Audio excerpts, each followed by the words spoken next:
Hello and welcome to a new episode of the Lebenspraxis Podcast. Today I'm in Xuan. This is, I say, a monastery, but they call it a school, a Chinese martial arts school in Berlin. Yeah, so not somewhere on the top of the mountain, but really a place where you can stay and live there, but in the center of Berlin. So it's very unique. It's also very unique. I would say the mix of things that are happening here. And what is definitely very Berlin about this place is it's very respectful, it's very open in that sense, so you don't need to be afraid of getting beaten with a stick here like in some other places in the world. And I think that's a nice it's a nice thing to know about this place. I will talk with Stev now, and Stev is the leader of this school. I know the school for many years, now for 10 years, and I got to know it first through Raphael, who was leading the school before Stev, and I have some videos with Raphael as well where we talk about meditation. So maybe after this, if after this episode you are interested in understanding more about meditation, I have actually several videos. I think it's a total of 4 hours or something like this that we talk about it. And if I'm not mistaken, we talk in German, so that's not for the English speakers. Anyway, let's start the conversation with Stev.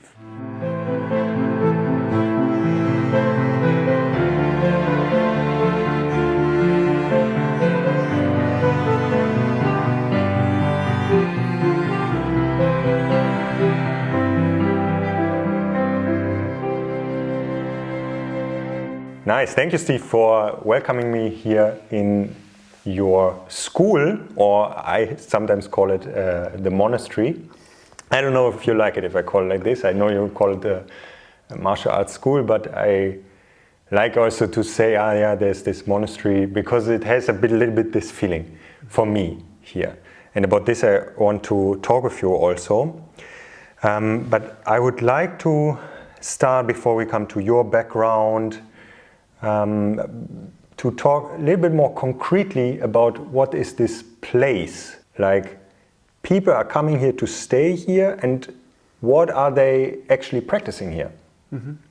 Yeah, first of all, thank you for having me on this podcast. And yeah, what is this place? That we come directly also to your question. Do I like the word monastery? Mm-hmm. For me, it is this also, in a way. It is kind of a monastery, but sometimes I feel like the word monastery makes it also very spiritually, and people have many connections to it, what it means and what it is, and there are monks living, and they have a certain way how they have to live. And this is maybe why it wouldn't be the first word that I use when someone comes to the school, ask me what place is this. I wouldn't say it's a temple, it's a monastery, because of all these connections you get with this word. But the more you stay and the more you understand also this place here, I feel like you realize, yes, it is in a way a modern kind of monastery in the middle of Berlin, in a very hidden way. That's also why I choose the name Xuan, hidden, for the school. It doesn't look like a monastery. It looks like a shared flat with some crazy Kung Fu people. But then in this togetherness, in this living together, in this practicing together, there are many hidden virtues, many hidden ways of practice that you don't see directly from the outside when you come here the first months, years maybe, that with the time you discover, and that make this place more and more also a monastery in the sense how I understand it now. Mm-hmm. And what is practice in particular? Is this Tai Chi? Is this Shaolin? Is this Bruce Lee? Like what is happening here? Yeah, good question. Probably a bit from everything of what you just said now. Because Tai Chi, what we do is we call it an inner martial art. Yeah, inner martial art. In the end, inner and outer martial art in China, there's these two terms, that are not so different in the end for us, in our understanding. Inner martial arts start from practicing martial art from a more soft approach, starting with meditation, with Qigong, and coming then more and more into powerful exercises and creating power, and martial application, a martial way. And the outer martial arts, what would be more Shaolin would be considered as an outer martial art, usually also have this way, just the other way around. They start from more hard, powerful exercises, and over the years, over the practice, they want to get softer and more meditative, more through that going into the Qigong internal practices. So these are the two directions you can basically approach, both with the same intention to unify body and mind. This cliche things that are in the end also to a certain degree right. To unify the body, you to find back to your own true nature, to make the best out of yourself, basically. And how do you do that? You said, okay, there's meditation happening, there is movement happening. How can I imagine a day here in the school?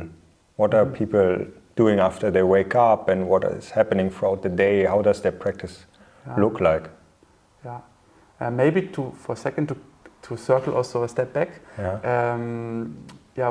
What we do is called, or is coming from the Wudang Gong Fu lineage. So it's a Gong Fu style from China, right? Out of the Wudang mountains, which is very famous for this inner martial arts. This is the same like from the Wu-Tang clan. It's exactly the same. Okay. No, actually they also they were inspired by this. What's special about this mountain is just that some people did martial arts there. And it was a mountain that was very famous in the Taoistic times for meditation, for cultivation. That then later one of these guys that was going to retreat himself for meditation developed from there the inner martial arts. They say this is one of the origin story of Taiji, that Zhan Sanfeng went there for meditation, and from his meditation practice he started to develop this inner martial arts. And he was already a martial artist coming from Shaolin, but wanting to abandon the martial arts to train just inner work, meditation and Qigong. And the way back to the martial art was then actually that his students, that he gathered over the time many students that joined him on his meditation way in the Wudang mountains. And he realized over time, okay, now my students have a very high level in meditation. They can sit for many days without eating, drinking, can go very deep with themselves in their meditation practice. But then when they go back to everyday life, everything is back to normal. They forgot everything kind of. And this is when he started to develop standing Qigong, something that we do a lot. Meditation in standing, basically. Then he developed walking Qigong, so meditation inside while you walk. And from there, slowly, more complex movement developed that first also were not martial art, and just his students made it a martial art again. And this is a bit the way of the inner martial arts. Interesting. Okay, so because I thought it would have been the other way around, that in the martial art there was, like you said before, they found the inner work, and then the martial sort of disappeared around that more and more. I think this is also a process that is happening with a practitioner, because the more you practice martial art, the less you use martial art. The highest level of fighting is to not fight, basically, and is then the work with yourself, the fight with yourself in the end, right? But the way was a bit from not in the end, for Zhan Sanfeng, the founder, it was like this. He came from martial art, then went back into not martial art until his work again developed into a martial art, because people suddenly start to find it very useful to also use this inner principles, not just for meditation, but apply it also for self-defense and martial art. To learn how to be soft while fighting, to not rely on muscle strength only, but more inner principles. And is this the path here as well, that people start with meditation? It should be the way, and it is also the way they start with meditation, or let's say their focus is a lot on meditation and Qigong in the beginning, but also because we have this 8 hours frame of training here, it is also for me very important to right from the beginning create a certain balance. And this is the first reason that I directly also bring other outer martial art into our program, that we also go into fighting directly. But the other reason is also people don't always come to me and say, Steve, I want to practice here for the next 10 years. If someone come to me like this, maybe I would First of all, I would tell him slowly. Let's talk after 1 year again, right?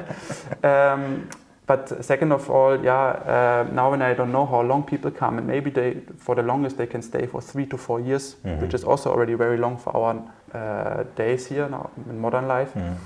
Then I have a bit to see how in this time I give them different tools, right? And I cannot say now the first year you only meditate and do Qigong. First of all, many of us wouldn't be able to take it that way. It would be too much inner work.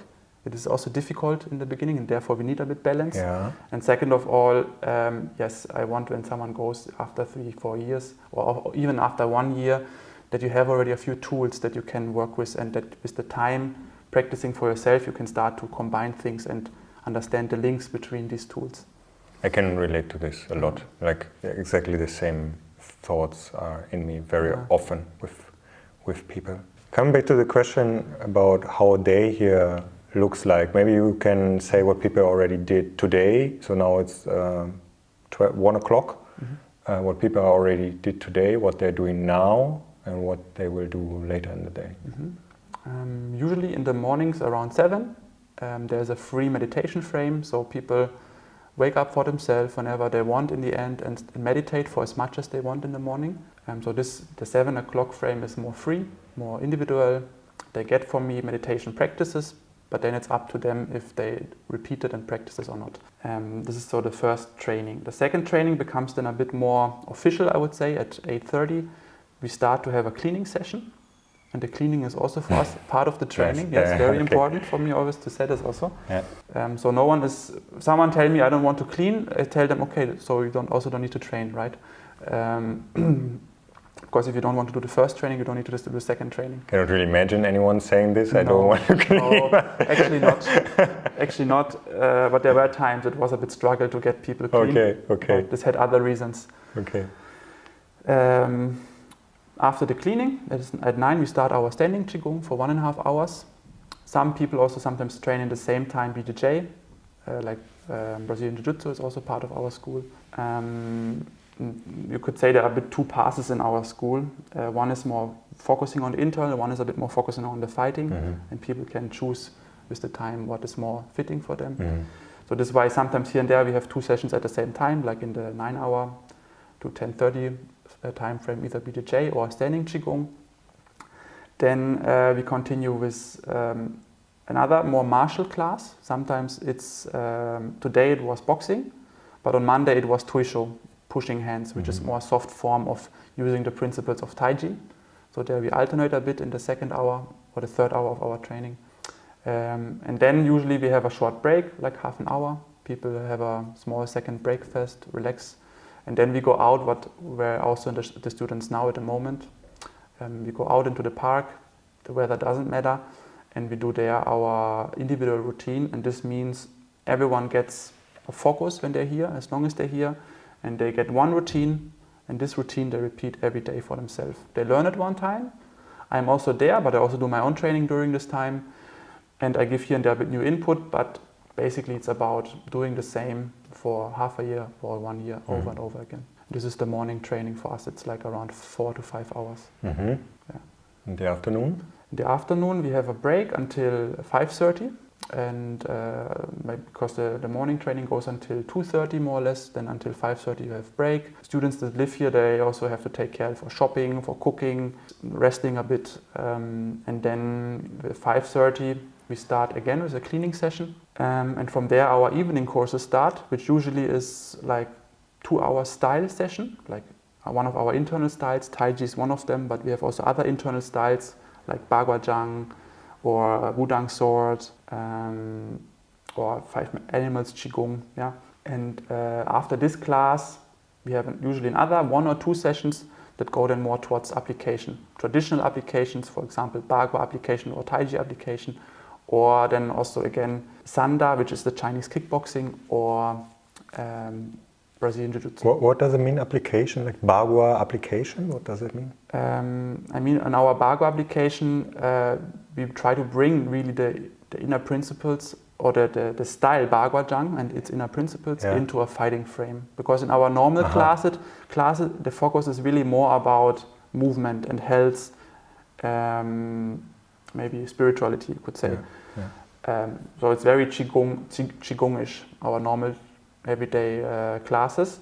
And then we have also these classes that focus more, okay, touching a partner, feeling how does it feel when you do these motions on someone, with someone, what is behind these movements, what principles, but also what direct applications of the motions, and how all this applies to the real fight. Because I think this is, especially in internal martial arts, often a topic that is controversial and misunderstood, in my opinion. I want to come to this in a second, but first I want to ask about the routine. The routine is a few different movements in a sequence that you repeat, or what is a routine? The individual routine. Yes, it's usually a program set, like maybe the first hour, really basics. For example, people that come here for the first year, they do a set of 12 Taiji steps. It's very, very quiet, simple movements in space that they do for 1.5 hours, something like this, every day. And then they add another 1 hour, half an hour with the first Taiji form, practicing this for themselves. So it's usually a combination of very simple basics that are very repetitive, very minimalistic, and then also the first set of movement combinations in a form. Yeah, this is usually the setup. Okay. And from what you said now about what's happening in the day, I think it became quite clear that there is things that are done like alone, like you do it without a partner, things with a partner. There are things that are more meditative, and there are things that are sounding like more going out, like you said, BJJ, there's boxing also, and you said Taiji is one of the things that is happening here, but with several other styles. And when I first, I know this school for 10 years now. Yeah, for 10 years I know this school. And when Raphael, maybe for the listeners, Raphael is the teacher that was guiding the school before Stev took over from Raphael. And when Raphael told me about all these different styles that were happening here, this was really something new for me, in the sense of that I always thought there is martial arts schools there where they do Taiji, or where they do, this one style, but then it was, they're doing several different styles. And that I found pretty interesting, because these styles are also really styles in the sense that the movement is very different. No, there's the ones that are there's more speed, more elasticity, and others are more from the groundedness. So how, is this combination that is happening here, is this something unique to this place, or is this something that is actually more normal than I would think, like just something that I hadn't heard of before, but it's actually happening in several places? I think it is in a way unique and also not. I think the aim of us to combine really the modern arts with the ancient arts is in a way unique, but also it's coming more and more. But it's also not unique, because I think the place where our martial art is coming from, Wudang, was always a place of exchange. And in China, in the old time, it was also quite common that masters exchanged forms and practices with each other, and therefore also collected quite an amount of techniques that bring a different light on, in the end, the same thing. And this is also something we do, and also something people get very confused in the beginning, because it looks like there's every class something else, and you don't know what you did last class anymore. And this is a bit one of our difficulties, but at the same time it is also one of our chances, because you get from very different angles spotlight on the same thing, and with the time you start to not clinch on outer movements, on very with the time it becomes really more a principle-based practice. Yeah, I see. And you will understand that in the end, every class, it's about the same. Every style, we train the same, just in different appearances, in different ways to bring it out. And I think this is also why already back then in Wudang it was working so good, because when you're not just learning faster form and you stay always in the outer movements, but you go more and more into the principles, you get very interested in how can I now apply this principle in something else? You know, how now I maybe, when people come here, they start to practice maybe mainly Tai Chi in the beginning and a bit other things around it, but the focus is about Tai Chi. After a few years, they get some principles from Tai Chi, and it makes them very curious to also see these principles in another Kung Fu style and get suddenly another point of view or other principles on top. This changes your Tai Chi again. You know, there are with the time this all over these cross links that one thing makes the other thing better. And when I practice one thing, the other is growing as well. And this is a bit later how this works, and I would say that this was back in the days normal, but also in a way is unique. And also you put this very modern things in, like the BJJ. Mm-hmm. Yeah, because they're in the end also, in the end when you go really to the principles, you can put it on everything, right? You can do calligraphy. You also have your calligraphy class with a Japanese calligraphy teacher once a month. Yeah, she's doing here a class. Nice. And you can even bring these ideas and principles of the art into that. And with BJJ is the same. And BJJ is even closer than calligraphy to what we do because it also has this, I mean, Jiu-Jitsu means the soft art. And this is something that our art is, of course, very much relating to, understanding how through softness overcoming difficulty and not with something hard. And so this is why BJJ especially fits perfect also into our philosophy and also applies very similar principles, and at the same time our principles, I believe, help also to make the BJJ more healthy, more beautiful, and also more efficient. And I'm personally very uncompetitive, but what I appreciate is that you guys also then go to BJJ competitions because this sort of, how can I say, there can be easily the argument that what you're practicing here, this old styles and this, this has nothing to do with real fighting or something like this. And obviously BJJ is not a street fight or anything close to it, but I think it puts a very different light to it when there's really like engagement and there's really some violence exchanged in that sense, like at a competition.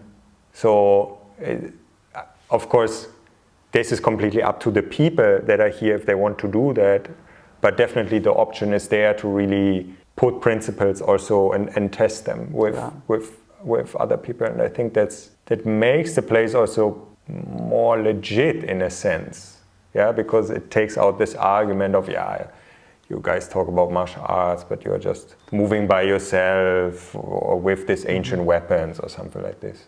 Yeah, no, totally. And I think competitions is maybe the high point, the peak of that, but I think also to just, and this is also why it's important, people, they start, even if they come for Tai Chi and Qigong to me, they join the boxing in the morning, 1 hour, 2 hours every week. Why? Because it's very grounding and humbling. Because in what we do in moving with ourselves, moving beautiful, having all this language about energies and, a lot of ideas can start to be created in your head, what you are able to do and how strong your art is. But after you receive one punch, you are back to the ground and you understand, okay, I'm also just human, Our martial art is not better than other martial arts. We practice all our things, and I said before, okay, it makes it more beautiful, it makes it efficient, blah, blah, blah. But in the end, when we go to BJJ competitions, we see, okay, for people that practice only BJJ, we're not much better, right? It's also very humbling to see, okay, nice. We have all this, we believe in what we do, but at the same time, it doesn't make us better people, not necessarily better martial artists. We have our reasons why we combine things, why we not only do BJJ, right? But it's not because we think we're the best in the world. And what is happening with people that are staying here, like on whatever layer, like what would you say? Like people are arriving and some people just stay, I don't know, a few weeks or months, and some people stay for several years, or then are also coming back years after. What's happening with people? What is the changes that you see? Or that you feel also, maybe? No, it's a good question. I mean, yes, there are people coming for a couple of days, couple of weeks, couple of years. And it's very different what is happening to these people. I think to really understand what's happening here in the place, you need to invest the time of half a year, 1 year. This is usually, there is something clicking and people start to train different, have different motivation, have a certain groundness in what they do. Yeah, their motivations why they train become very different suddenly. Yeah, it's not this movies anymore they have from Hollywood or from the Chinese martial art movies in their head that they want also to run after. But suddenly it's something very real, something very personal, something you understood. There's a very tough process also happening when you're here so long and when you invest all this time and when you are so much with yourself and your difficulties, inner and outer difficulties. And I think the main thing that people learn here and that I want also to give people is the ability to observe, to get quiet, yeah, to get patient through that, to get quiet and to start to observe things. And this becomes a very powerful tool, in my opinion, to learn how to learn, to take things in. And I think this is the main thing that happened. I think after 3-4 years, I experienced something with people that they become very open in the sense of, yeah, being able to take things and directly making something good out of it. You know, if it's now connected to martial art or not. They start to use their mind and their body in a different way and they can use their tools different somehow. Yeah. What I notice about, because many of my students through the years came here and some just stayed a week, but I have a few that then became much more student of this place than they have ever been my student. Stayed here for several years. And what I see, but with everyone that I see here that is here for a long time, physically there's a clear change on the level of quality of how they walk and stand and sort of how energy is in them and flowing through. You to say it a bit more vague, but like you can see, like when you see, I see the work that is happening here in the person, just how the person walks through the room. And also I notice from the people that I know from before, there is definitely a different calmness and I always use this expression to rest deeply on your inner couch, you know, like you have this couch inside of you and you're resting in this, so you are not always like affected by by everything and like just on your toes all the time. And I feel this is happening here also with people that where I know they come and they are like yes and Jackie Chan or Ip Man or whatever, and this is very appealing to them, which is understandable, of course. And then through time, there is a deeper connection happening and also a certain like relaxation in that sense. Yeah, no, it's very good put into words, and I'm also very happy that you observe it that way. It's a cool feedback. Yeah. It's very beautiful to. It's very beautiful to see that. And people are coming from, it's quite international here, no? Like when we talked before, you said at the moment there's quite a few people from France, and is people mainly from Europe, or where are people coming from? Like throughout the years, what did you? Well, all over. Yeah. The longer we do this here, the more different places. Now I had this year Teresa from Chile here. I learned to know her over the internet through teaching there, and then she came. She is very diligent, practicing every time, and now she comes even here, you know, from Chile, many hours. But then also from Argentina, someone came. Oh. From Australia, we had people here. Greece. It's really all over the place, and that's also so awesome.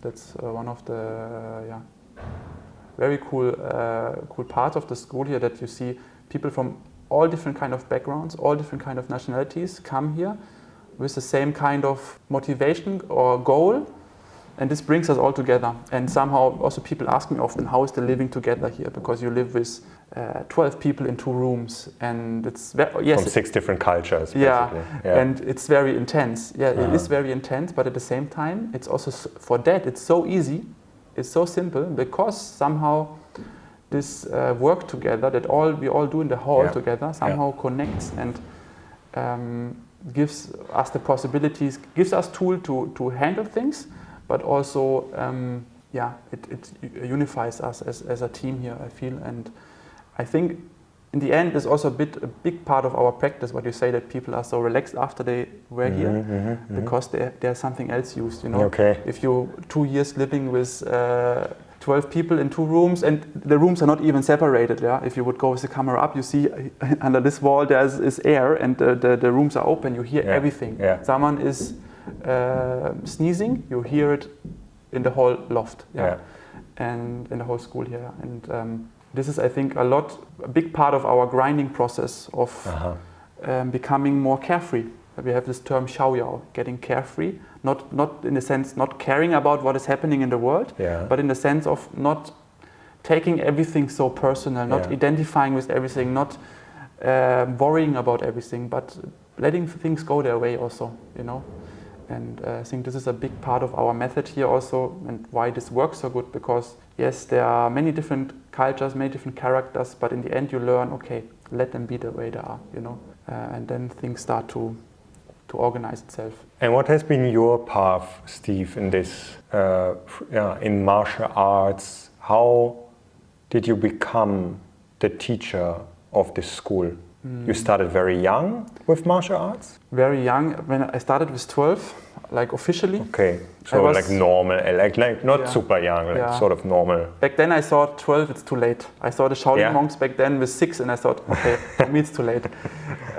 But yeah, I think officially I started with 12 with Aikido, but before I was always also doing martial art, kind of imitating Dragon Ball stories, you know, with my friends. I had one friend that was 3 years older. He played with me always these competitions of Dragon Ball.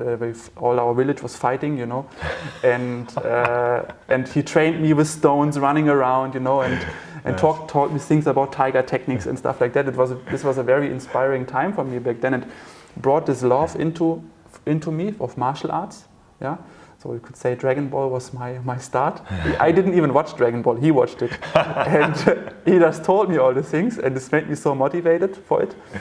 And then with 12 I decided, I watched one documentary of Shaolin Kung Fu back then, and I said with 12, this is my path.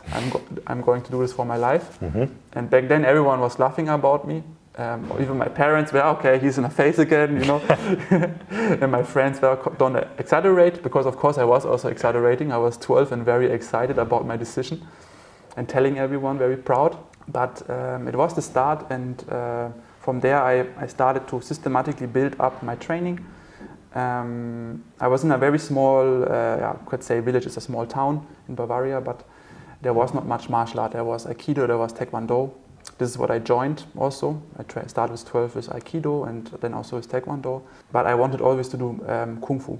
And so I bought all kind of books and start to study myself from videos from China, Shaolin monks doing things. And this is then also how I more and more established a routine myself, starting from doing every day 20 push-ups. This was my first challenge.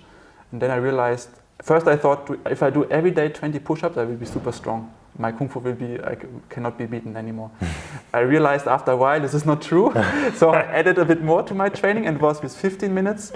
And this went on until I was around 16, and I trained every day 4 hours, something like that. And this was then also the point where I said, okay, now the next step for me is to do this full time. And you trained mainly alone at this phase, or with other? I had 2 sessions a week, Aikido and Taekwondo, which I went there. But the rest I was training for myself. Wow. Or you had a training partner? You had some friend in your village or something? No, okay. I had here and there people that joined me that also were like excited to hear what I do, but it was always like a couple of times and then it was over. And I think this was for me one of the most important practices actually, this practice to practice. The ability to bring out of myself this discipline. And I was a lot struggling with this. Then I suddenly had a new computer game, started to play this game, it was so exciting. And suddenly I figured out, now I'm not training enough anymore, you know. And all this process in these years was very strong and very interesting for me also. Very important for me on my way, I think. It's a bit different from how I was during that age, but because we were training parkour. I also trained martial arts. I started with 13 years old. And I also did, I I went sort of 2 times a week, and then I also did exercise at home, but what really caught me was the parkour. And there I also had a phase where I was training very much by myself, because the other guys I was training with, they were just not that much into it. They were also interested, but there was this switch happening, and then I also just went out every day. And then at some point I found one training partner that was also going out with me every day, and that was very nice. Like because the phase alone was very important for me, building this relationship of, hey, I'm really doing this because I want to practice it. It's not just a social event in that sense, or other people, tell me it's nice, but it was really me that wanted to do it. And then when I found like a training partner that was meeting with me like most days of the week, that was really sort of bringing it to the next step, I felt, because then it was like, do you come tomorrow? You know, like you ask each other, and then it's like the motivation is also like automatically there, because it's just so normal that one says he wants to go and then the other one is joining. How did it go from there? At some point you went to China also, no? Yeah, from there I finished my school with 16. I was doing the middle way in Germany, mittlere Reife. So I was 16, I stopped, and my parents told me, look, you can go to the Shaolin temple, but first you do education, just for safety. And so I was thinking what education I do, and so I couldn't do the physiotherapist because I needed to be 17, for that, I think. And so I did Masseur medizinischer Bademeister. It's like sounds like masseur, or you do massage, but in the end it was very close to the physiotherapist and medical education, where I learned about anatomy a lot about the first years. And so I learned this. I worked after in a football club in the FC Nürnberg. I was there in the Reha center of there and met many also professional sportmen and soccer players. And after that I realized, okay, now I did in my job the best place I could be. I'm in a soccer club where everyone wants to be, in this job, and still I'm not happy. And then I realized, okay, I really need to go now and pursue my goal of going all into the martial arts. And I thought I will train 1 year, and then I open my own school, and at the same time I will do a bit my job as a masseur. But then when I was coming to this place here, so I was 19, I came to this place, I realized, okay, 1 year is not enough. I need another year, and after another year I realized, okay. And was also then the time when I think after 1.5 years I went to China. And then I realized, okay, I want to stay in China, and I stayed for 3 years in China. And this was already connected to this school where you went, or was it with Ismet, the founder of this school? Yes, I mean, I came to this school, and this was Rafi, the student of Ismet, back then already. And so I learned first from him, and then I went to China to learn from Ismet also. How did you find? How did you get to know this school? Just through the internet? Did you just find it there? Or? Through videos, yeah. I mean, I was very focused on Shaolin in the beginning, right, in my way. But then I had inflammation of the tendons in my education. And from the massage. Yes. And this is when I start to look for other things, because I couldn't even do Aikido anymore. The sword, for example, was not possible. So I started to do Tai Chi.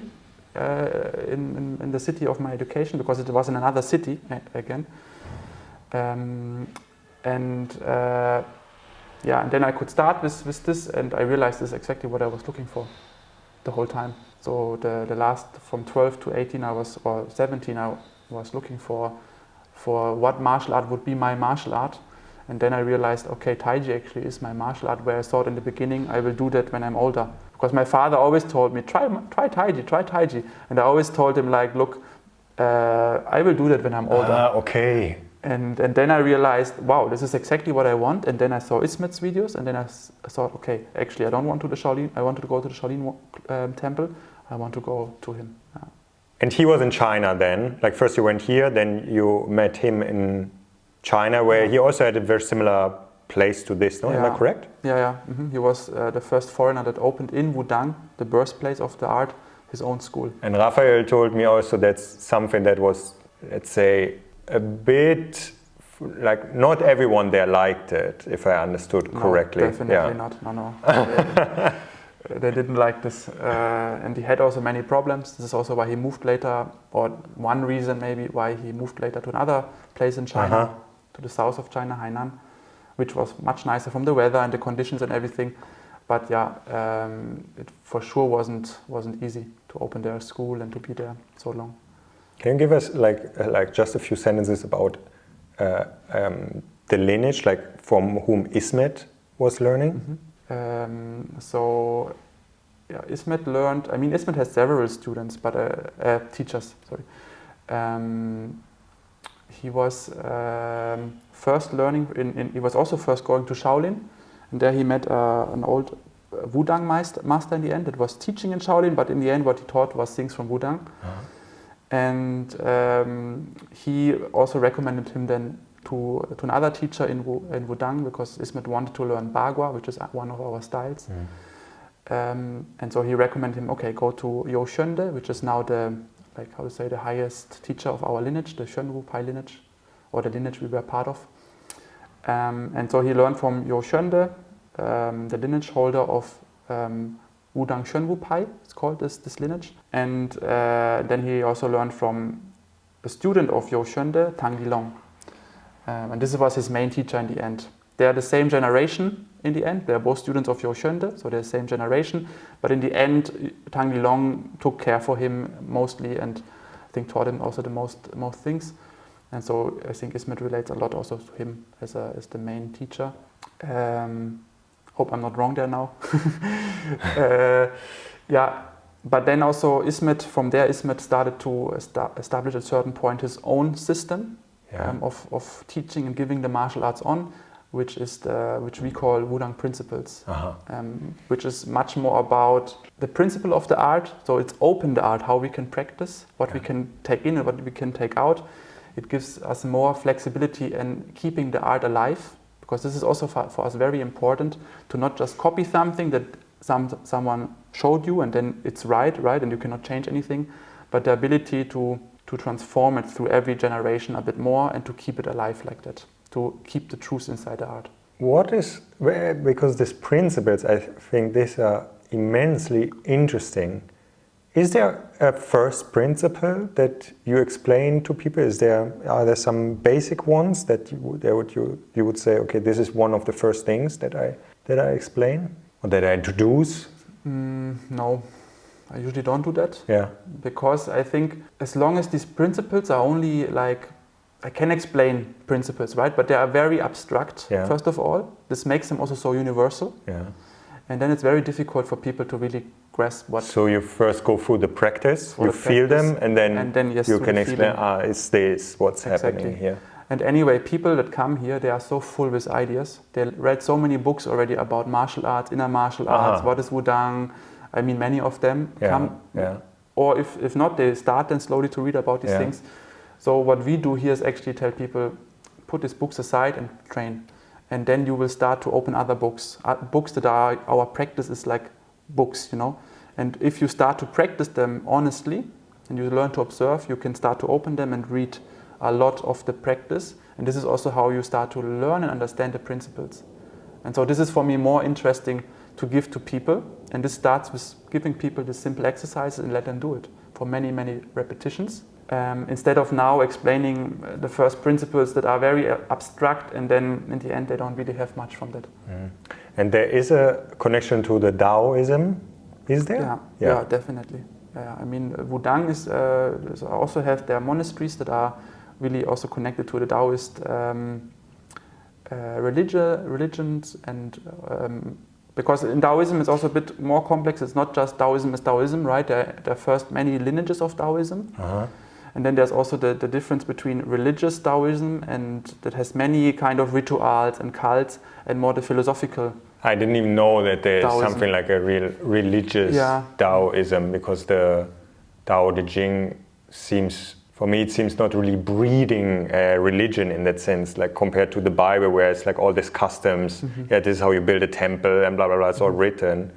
And if I recall the Tao Te Ching correctly, did you read the last chapter? No, I'm joking. It's true. I read the whole thing, but yeah. No, it's totally true. And this is one reason for me. I don't want to say now one is good, one is bad, right? But for me, one reason I say, for me, the philosophy is more interesting than another collection of rituals and ideas that is put on you. Because actually, for me, the Daoism want to guide you to the opposite, to less knowledge, to less doing things that you don't need to do, right? It's very minimalistic, the Dao De Jing and this philosophy of Daoism. But of course, the human really likes to make systems. And in these systems, then with every generation, you have another set of practices.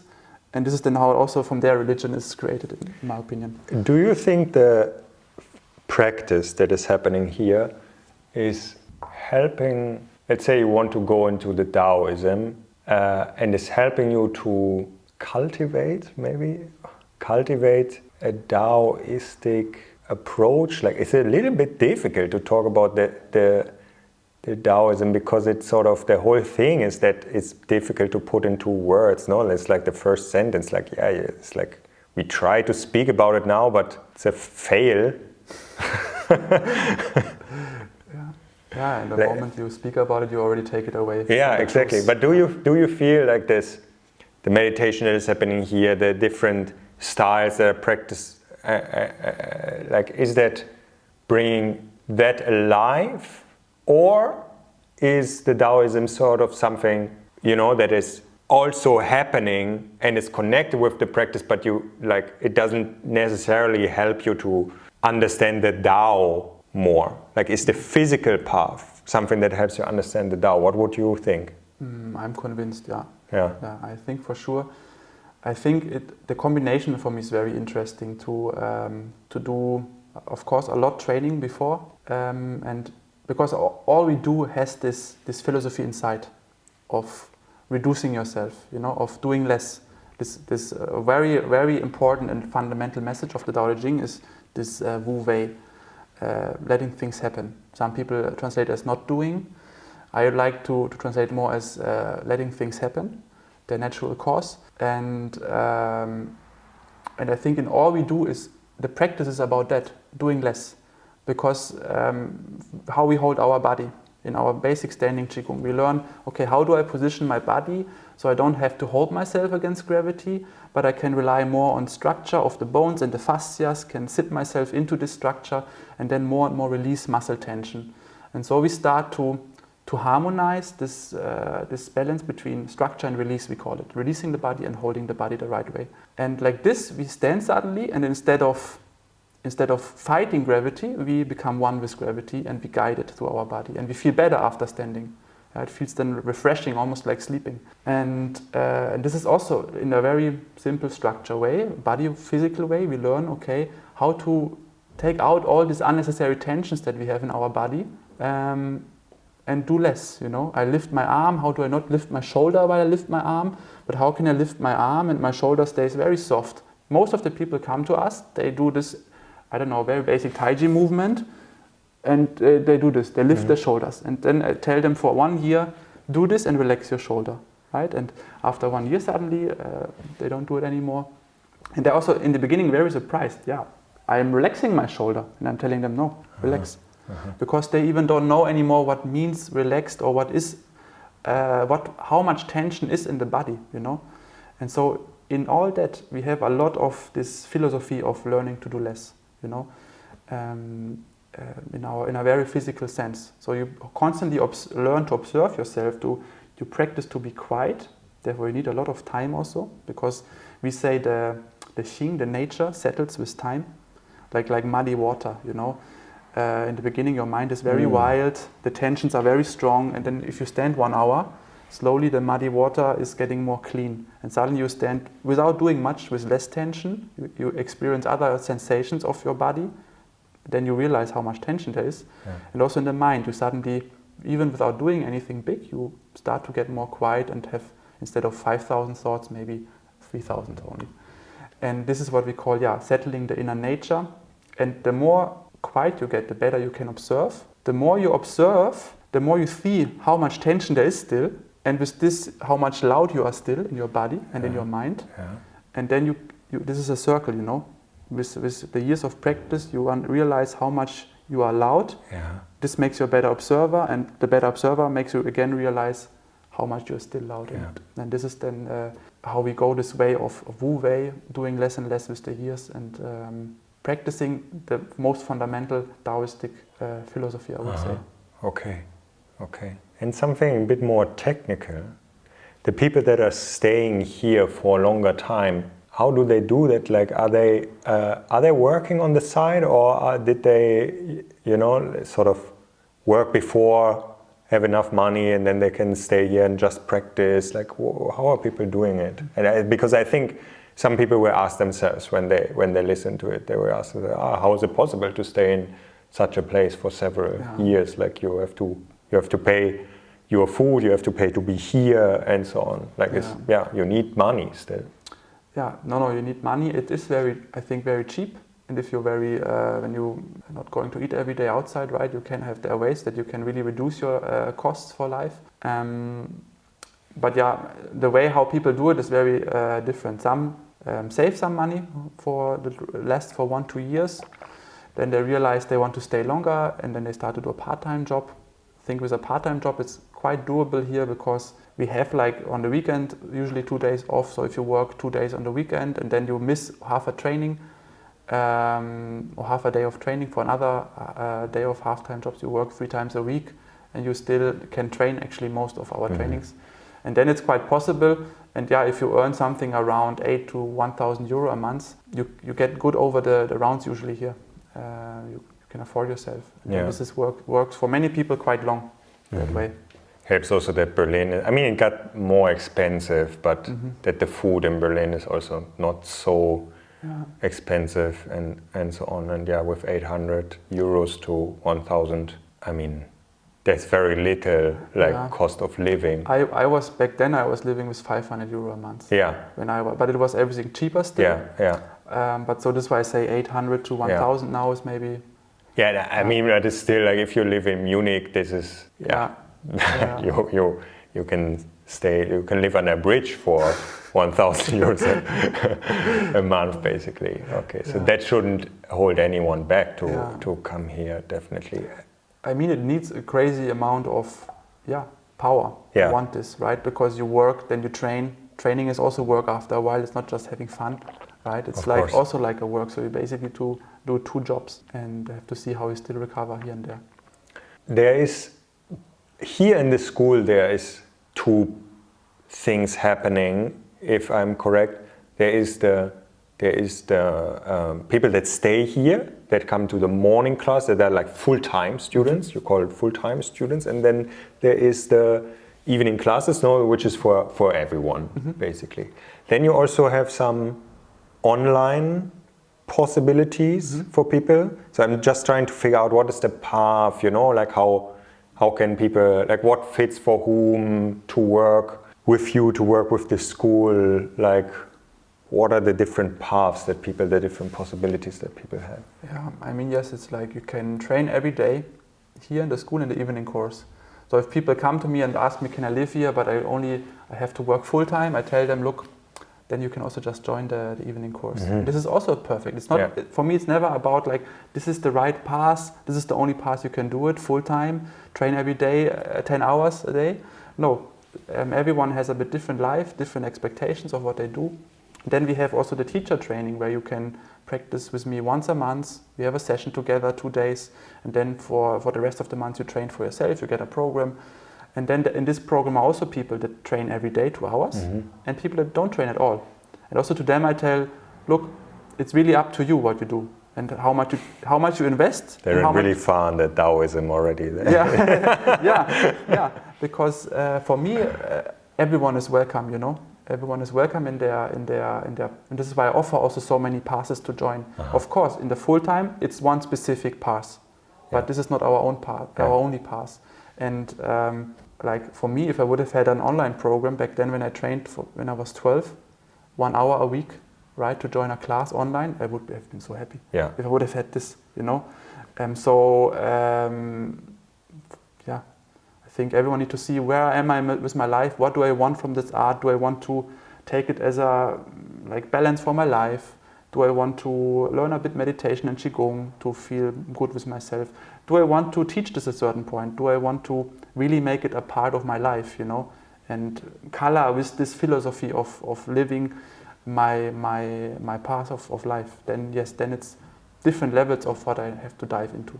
When people want to find out more about your place, if I'm not mistaken, on your YouTube channel, they can actually also get a little bit of a feeling for the full-time thing, no? Because you have some vlogs on that, like how day looks like, or following also some of the students and so on. So I think this is a very nice resource to get to know a bit more about the school. And then I guess everything else is on the website. Yeah. Usually yes, and usually I tell people just come. Yeah. If you're interested, come. If you're in Berlin, come to the evening course. If you're interested and you're from more far away, come for 3 days. You know, join us, train with us. I think this is the best way how you actually really figure out what this place is. Nice, beautiful, cool. Thank you, Steve, for introducing us to this place. It was fun.